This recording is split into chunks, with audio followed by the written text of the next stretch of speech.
মা, ও মা, একবার এদিকে আসো তো। জানো মা, দারুণ একটা খবর আছে। কি খবর বল? জানো মা, আমি ডাক্তার হওয়ার জন্য যে পরীক্ষাটা দিয়েছিলাম না, তাতে আমি পাশ করে গেছি। আমি ডাক্তারি পরীক্ষায় চান্স পেয়েছি। এবার আমাকে ডাক্তারি প্র্যাকটিসের জন্য মেডিকেল কলেজে যেতে হবে, বুঝেছো? এবার আমি অনেক অসুস্থ মানুষের পাশে দাঁড়াতে পারবো, আর তাদের সেবা করে আমি অনেক বড় ডাক্তার হতে পারবো। হ্যাঁ মা, তুই ডাক্তার হবি, আমাদের সব স্বপ্ন পূরণ হবে। হ্যাঁ মা, তোমার কাছেই তো শুনেছি ডাক্তার মানেই তো ভগবান। আর আমাদের মতো মধ্যবিত্ত ঘরে কটা মেয়েরই বা সেই সুযোগ হয়। আর আমি যখন একবার সেই সুযোগটা পেয়েছি, তখন আমি আমার শরীরের শেষ রক্তবিন্দু দিয়েও অসহায় মানুষের পাশে থাকার চেষ্টা করব। সেসব তো ঠিক আছে, কিন্তু কিন্তু কি মা, আমাকে ছেড়ে থাকতে হবে ভেবে তোমার কষ্ট হচ্ছে? তুই তো ছোট থেকে কোথাও যাসনি, স্কুল কলেজ ছাড়া আর কিছুই চিনিস না। উফ মা, তুমি এত চিন্তা করছো কেন? আরে ওটা শুধু একটা কলেজ নয়, ওটা একটা সরকারি হসপিটালও। আর ওখানে তো আমি একা থাকবো না, ওখানে আমার সাথে আর অনেকে থাকবে। আর কাজের মধ্যে থাকবো, দেখতে দেখতে সময় কেটে যাবে। বেশ, তাহলে আমি তো জিনিসপত্রগুলো গুছিয়ে দেই। হ্যাঁ, তুমি যাও, আমার জিনিসপত্রগুলো গুছিয়ে দাও, আমি আবিরকে ফোন করে আসছি, যাও।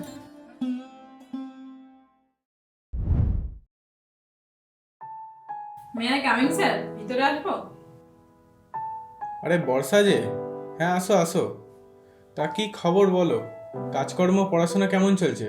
কোনো অসুবিধা হচ্ছে না তো? না না স্যার, সব কিছু ঠিক আছে, কোনো অসুবিধা হচ্ছে না। আর নাইট ডিউটি, নাইট ডিউটি করতে কোনো অসুবিধা হচ্ছে না তো? না না স্যার, কাজ করতে আমার কখনোই কোনো অসুবিধা হয় না। আসলে স্যার, আমার স্বপ্ন আমি একজন বড় ডাক্তার হব, মানুষের পাশে থাকবো। আর আমি শুধু এদেশে নয় স্যার, আমি বিদেশেও যেতে চাই। আমি সুচিকিৎসা দিয়ে আজীবন মানুষের সেবা করতে চাই। বাহ, খুব ভালো কথাই বলেছ। এবার একটা কথা আমার মন দিয়ে শোনো। এই কলেজের কিছু নিয়মকানুন আছে যেটা সবাই মেনে চলে। আর তোমাকেও যদি এই মেডিকেল কলেজ থেকে ভালোভাবে পাস করে ডাক্তার হতে হয়, তোমাকেও সেই নিয়মকানুনগুলি মেনে চলতে হবে। হ্যাঁ স্যার, নিশ্চয়ই, বলুন না কি নিয়ম। আর স্যার, এই মেডিকেল কলেজ নিয়ে আমারও আপনাকে কিছু কমপ্লেন জানানোর আছে। বর্ষা, স্মার্ট ভালো, কিন্তু ওভার স্মার্ট ভালো না। ধরো তুমি এই কলেজ থেকে পাশ করে একটা ভালো ডাক্তার হতে চাও, তাহলে আমার একটা কথা শোনো। তুমি যদি ভালো ডাক্তার হতে চাও, এই কলেজের নিয়ম অনুসারে তোমাকে কিছু ডোনেট করতে হবে, আর আমাদের বিভিন্ন বিষয়ে কিছু সহযোগিতাও করতে হবে। ঠিক বুঝলাম না স্যার। আমার রেজাল্ট অ্যান্ড ওয়ার্ক যথেষ্ট ভালো, আর আমি প্র্যাকটিক্যালেও চেষ্টা করছি আমার 100% দেওয়ার। তাহলে আমার ফলাফল ভালো হবে না কেন স্যার? আমি চাই না তাই। দেখো বর্ষা, এটাই কলেজের রুলস, আর এটা সবাই মেনে চলে, তোমাকেও মানতে হবে। সবাই নয় স্যার, যারা ইরেগুলার স্টুডেন্টস এবং যাদের অ্যাটেন্ডেন্স কম, তাদেরই এই সমস্ত টাকা পয়সার প্রয়োজন হয়।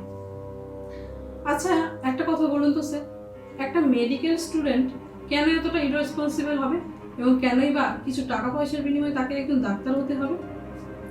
একবার ভেবে দেখুন তো স্যার, এটা শুধু আমার বা আপনার পক্ষে ক্ষতিকর নয়, এটা পুরো সমাজের পক্ষে ক্ষতিকর। এবং সেই ডাক্তার যদি এই মেডিকেল কলেজের মতো কোনো কলেজ থেকে ঘুষ দিয়ে পাশ করা ডাক্তার হয়ে থাকে, তাহলে সেই পেশেন্টটার কী অবস্থা হবে? সে কীভাবে ভালো চিকিৎসা পাবে? বর্ষা, এবার মনে হচ্ছে না তুমি একটু বেশি কথা বলছো? তুমি সরাসরি আমাকে দায়ী করছো, এবং আমার এই কলেজকে আর এই কলেজের স্টুডেন্টদেরও দায়ী করছো। জানেন স্যার, এই শহরে এমন অনেক মানুষ আছে যারা একটু ভালো চিকিৎসার আশায় ভেলোর কিংবা চেন্নাই চলে যায়। তাদের দাবি একটাই, এই শহরে নাকি কোনো ভালো ডাক্তার, কোনো ভালো হসপিটাল কোনোটাই নেই। এই ডাক্তারি লাইনে আসার আগে আমার এই কথাটা শুনলে খুব রাগ হতো, কিন্তু এই মেডিকেল কলেজে ডাক্তারি পড়তে আসার পর আমার মনে হচ্ছে কোথাও গিয়ে তাদের চিন্তাধারাটা একদম ঠিক। বর্ষা, তোমার এই মিষ্টি মুখে এরকম রুড রুড কথা মানাচ্ছে না। আমি বুঝতে পেরেছি তোমার মাথায় এখন সৎ হওয়ার ভূত চেপেছে, কিন্তু শোনো, এখনকার দিনে টাকাই সব। তুমি টাকা দিয়ে সব কিছু পাবে। তোমার কাছে যখন টাকা থাকবে তখন তোমার পাওয়ার আছে, যখনই তোমার টাকা থাকবে না, তুমি তখন বিগ জিরো। হ্যাঁ স্যার, একদম, টাকা ছাড়া কিছু পাওয়া যায় না, এটা একদম ঠিক। কিন্তু টাকা থাকলেই যে সব কিছু পাওয়া যায় এটা কিন্তু ঠিক নয় স্যার। দেখুন স্যার, এই কলেজের ভিতরে কিছু কাজকর্ম চলছে যেগুলো এই কলেজে করা উচিত নয়। এটা একটা শিক্ষা প্রতিষ্ঠান, এখানে এই সমস্ত দুর্নীতি কাজকর্ম আমি কিছুতেই মেনে নেব না। আপনি যদি ব্যাপারটা খতিয়ে না দেখেন তাহলে কিন্তু আমি বিষয়টা পাবলিক করতে বাধ্য হব। তুমি কি আমাকে হুমকি দিচ্ছ? দেখুন স্যার, এটা সোশ্যাল মিডিয়ার যুগ। আমি ইউটিউব এবং ফেসবুকে প্রমাণস্বরূপ সবটা তুলে ধরব। আমি এটা অনেক আগেই করতে পারতাম, কিন্তু আমার কলেজের বদনাম হবে ভেবে আমি কিচ্ছু করিনি।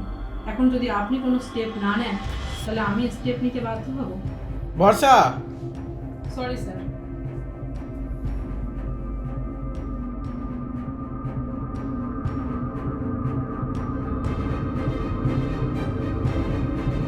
বর্ষা বলে যে মেয়েটি আছে না, ওকে এখন আটকাতে হবে, নাহলে কিন্তু ও সব কিছু ফাঁস করে দেবে আমাদের কলেজের। আমি ওকে অনেক রকমভাবে আটকানোর চেষ্টা করেছি, কিন্তু কিছুতেই লাভ হয়নি।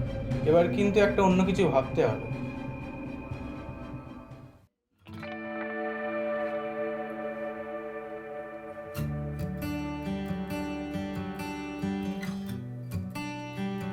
কিরে বসে কাজ কেমন চলছে? ভালোই চলছে। আর শুনলাম নাকি তো প্রিন্সিপালের সাথে ঝগড়া হয়েছে, রাত দিন তোকে দিয়ে নাকি কাজও করাচ্ছে। দেখ, আমি একজন ডাক্তার, আর আমি একজন ডাক্তার হয়ে কোনো অন্যায়কে কোনোভাবে প্রশ্রয় দিতে পারি না। তাই আমার যা হওয়ার হবে প্রতিবাদ আমি করবো। বর্ষা, তুই কিন্তু ভুলে যাচ্ছিস তুই একজন মেয়ে, আর মেয়েদের এত রব ভালো না। আচ্ছা, আমরা তো সবাই ডাক্তার, তাহলে আমরা সবাই সবার বন্ধু হতে পারি না কেন? দেখ, আমার মনে হয় যে প্রতিবাদটা আমি করছি সেই প্রতিবাদটা আমাদের সকলের করা উচিত। দেখ, হসপিটালের ভিতরে এত বড় দুর্নীতি না কিছুতেই মেনে নেওয়া যায় না। ঠিকই বলেছিস, কিন্তু শোন, এত প্রতিবাদী হওয়া কিন্তু ভালো না। দেখ, সবাই যেদিকে থাকবে আমিও কিন্তু সেই দিকেই থাকবো। কি বলতো বর্ষা, এরা হচ্ছে অনেক ধনী ব্যক্তি, আমরা কি এদের সাথে কোনোভাবে পেরে উঠবো মধ্যবিত্ত মানুষ? ঠিকই বলেছিস। আর এদের মাথার উপরে হয়তো আরো কোনো বড় ব্যক্তির হাত আছে, তাই না বল? সে তো ঠিক। দেখ, এর পেছনে যে থাকে থাকুক, তাতে আমার কিচ্ছু এসে যায় না। আমি এইবার বিষয়টাকে পাবলিক করেই ছাড়বো। বর্ষা, বলছিলাম যে তুই কি এখন এখানে থাকবি? আসলে আমাদের এখন ডিউটি আছে তো। হ্যাঁ রে, শরীরটা ভীষণ ক্লান্ত লাগছে। আসলে টানা 36 ঘন্টা ডিউটি করেছি তো। তাহলে এখন তুই তাহলে রেস্ট নে। হ্যাঁ, তোর ডিউটি আছে তো। হুম। বেশ, তাহলে তোরা বেরিয়ে যা। ঠিক আছে, তুই থাক তাহলে, আমরা আসি। সবাইকে একটা ফোন করে নি।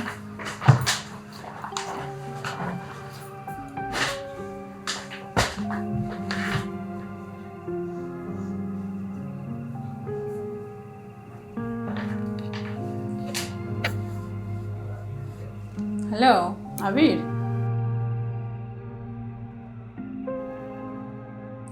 আসলে পেশেন্টের অনেক চাপ ছিল।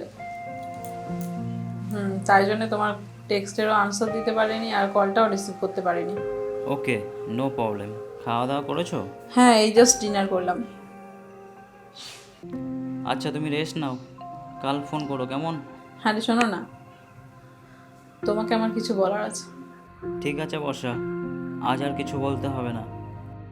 জানো আবির, আমি কখনো স্বপ্নেও কল্পনা করতে পারিনি এত বড় একটা সরকারি মেডিকেল কলেজ কিনা এত বড় একটা দুর্নীতি কাজকর্মের সাথে যুক্ত। তুমি তো অনেকক্ষণ একটানা ডিউটি করেছো, এবার একটু রেস্ট নাও, একটু ঘুমাও, ঠিক আছে? বেশ, ঠিক আছে। ওকে, টেক কেয়ার। বাই।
রাতভর ডিউটি, ক্লান্ত শরীর ঘুমিয়ে পড়ে সেমিনারের ঘরে। ঠিক তখনই মানুষরূপী কিছু পশুর নজর তার উপর পড়ে। পাগলা কুত্তার মতো ঝাঁপিয়ে পড়ে, করতে জীবন শেষ। ক্ষতবিক্ষত হয় দেহ, পড়ে থাকে শুধু রক্ত মাখা বেশ। প্রাণ বাঁচাবে যে, সেই তো প্রাণ দিল। বলতে পারেন এই নিরীহ মেয়েটির ঠিক কতটা অপরাধ ছিল? সারা শহর চমকে দেখলো যুবতীর লাশ। কেউ বা প্রমাণ লোপাটে ব্যস্ত ভীষণ, হয় না যেন কোনো কিছু ফাঁস। মেয়েটির বাবা রোজ ছুটছে সুবিচারের আশায়। এই পোড়া দেশের কথা কি আর বলবো নিজের ভাষায়। পথে এবার নামো বন্ধু, আর করো না ভয়। আমরা এক হলে তবেই হবে অনেক তিলোত্তমার জয়। কেমন লাগলো ভিডিওটি অবশ্যই কমেন্টের মাধ্যমে জানাবেন। আর ভিডিওটি যদি কিছু ভালো লেগে থাকে তাহলে অবশ্যই বঙ্গ ফিল্মকে সাবস্ক্রাইব করে আমাদের পাশে থাকবেন। দেখা হচ্ছে অন্য কোথাও নতুন কোনো ভিডিওর সাথে। ততক্ষণের জন্য ভালো থাকবেন, সুস্থ থাকবেন আর আমাদের ভিডিও দেখতে থাকবেন।